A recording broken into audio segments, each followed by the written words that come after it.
গণত্রাণের জন্য সংগ্রহ করা তহবিল থেকে ৮ কোটি টাকা প্রধান উপদেষ্টার ত্রাণ তহবিলে জমা দিয়েছে বৈষম্য বিরোধী ছাত্র আন্দোলন। বাকি ১,৯১,০০,০০,০০০ টাকা ব্যয় হবে উত্তরবঙ্গের বন্যা দুর্গতদের জন্য। বিকেলে ত্রাণ উপদেষ্টার কাছে এই অর্থ হস্তান্তর করা হয়। এ সময় আন্দোলনের সমন্বয়ক লুৎফুর রহমান বলেন, ত্রাণ কমিটি আছে দুর্গত এলাকায়, পুনর্বাসনের পর্যাপ্ত ব্যবস্থাপনাও রয়েছে।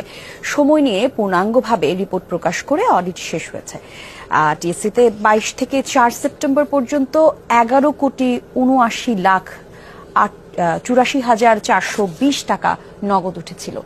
ব্যাংক এবং ক্যাশে ১,৭৮,৩৩,২০৭ টাকা ব্যয় হয়।